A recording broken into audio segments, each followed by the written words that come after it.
Hello everyone, and this is my WWE Hell in a Cell pay-per-view review for the Hell in a Cell pay-per-view of 2012. And I'm going to go off right from the get-go saying, for the most part, this show was a very solid show.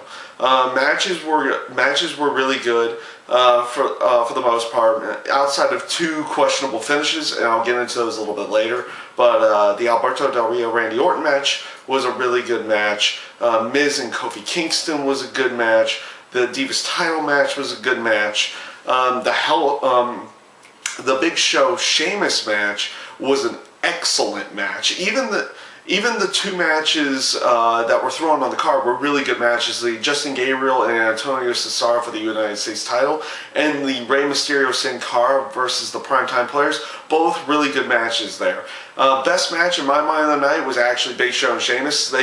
For what most people think of the Big Show in the terms of his size and that he would be limited in what he can do, these two put on an extremely well put together, solid match that really insinuated both of them and strengthened both of them in that match. Very well done match in that sense.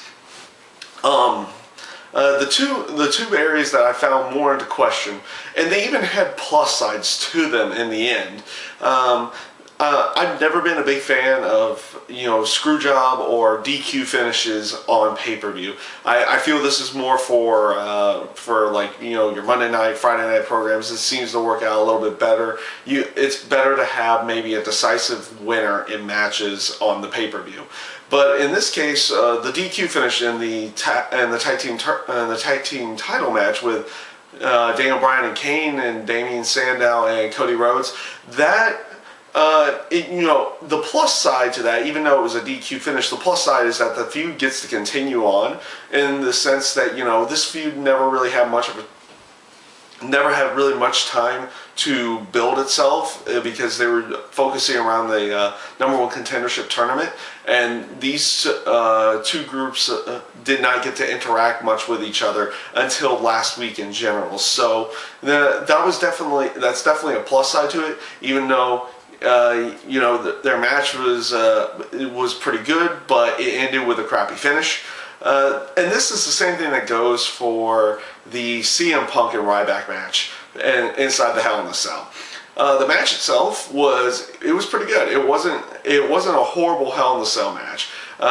They didn't utilize the Hell in a Cell all that much, but they did with what they could in this sense. And you saw a little bit of creativity with Punk going into the ring and coming out with a fire extinguisher. You saw how powerful Ryback is, just throwing CM Punk around. The biggest problem with it was the finish of the match. I've never been the biggest fan of the screwjob finish. Basically, they had the referee low below Ryback, and then the roll up and a fast count for the pin. And much like with the tag team title match, even though ending in DQ, it had a plus. In this case, it had a plus side. Yes, Ryback loses. Obviously, they weren't ready to put the WWE title on Ryback yet. Obviously, Ryback in this sense was the backup plan going into the pay-per-view just in case John Cena could not compete in a match in any way, shape, or form. Obviously, he probably could have, but they went the safe route and went with Ryback in this case. He's over with the crowd, and he's considered a face, so you have the face against the heel in this case.